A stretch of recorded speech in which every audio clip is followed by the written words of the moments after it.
For the position of Program Quality Director, nominated candidate Joydeep Bhowmick.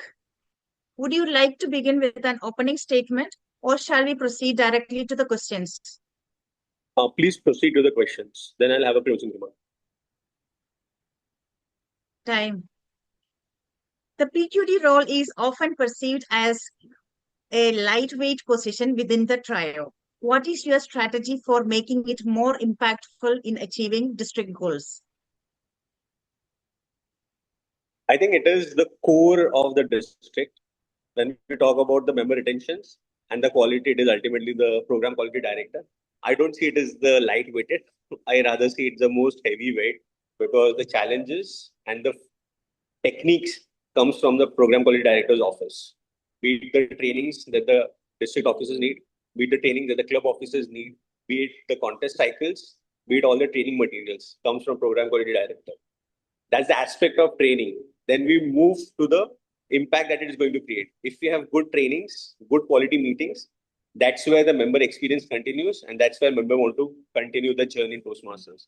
And I somewhere believe this is more heavyweight compared to the other because member retention is one of the priorities that I'm looking at. Next question. How will you handle situations where clubs look successful on paper but members are not truly engaged? This is a classic scenario which is happening across the districts, and that's where I somewhere believe the districts are getting reformed. Being 226 is one of the examples. What happens is DCP goals, everyone is achieving, everything looks good, but the quality is dipping down. When I say quality, the members are not receiving what they want. They are not getting what they really want. For a student, they want a job placement. That's where they join Toastmasters. For a corporate folk, they want that presentation that they want to make to the MD guys that they are not receiving. So somewhere that gaps need to be fulfilled, for which I want to do a member research. As I mentioned, my all focus is going to be member centric. For me to understand what the member really needs is going to be the starting point for me to work upon. Once I have the understanding of the gap, is the training and the supplements that I'm going to provide to the members for them to work upon, and then they will succeed in their journeys. So on paper, obviously the DCP goals may be achieved, but somewhere if the members are not happy, the next cycle they won't renew, and somewhere we will see the dashboard dipping down. That's going to be my motto to work upon. Next question. Members complete pathways levels but say they aren't growing. How do you respond? I too agree to that, to be honest, because I've seen that as a professional, I'm not enjoying. I'm just delivering my pathway level 1, level 2, level 3.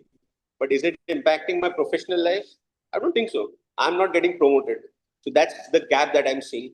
For me to fulfill that gap is I pull in trainers who are senior folks in the corporates. They train me as an individual.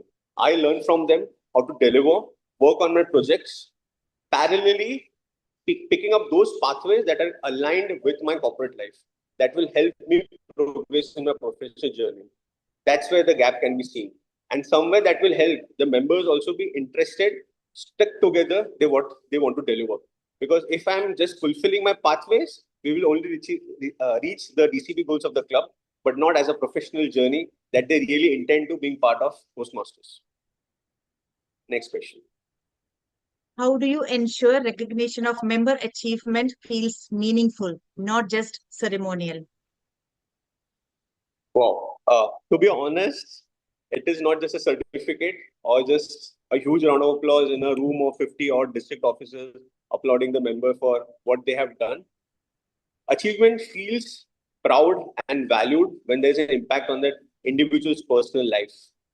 I'm just giving them a certificate. But if that individual grows in the professional life or gets a job in a beautiful MNC company, is where I can see that impact of Toastmasters in that particular individual's life. That's where I want to bring in, help them grow in their professional careers, be it a student getting into a job into an MNC versus a professional getting into a VP role. And now I'd like to move to the closing statement.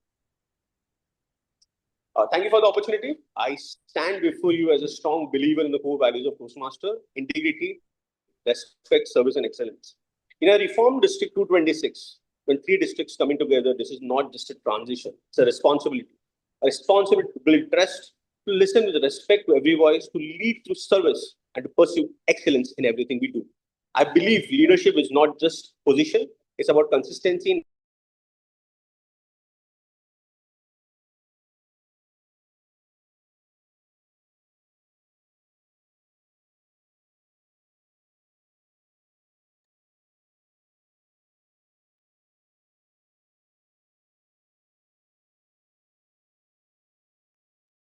Thank you for your responses. You may leave the meeting.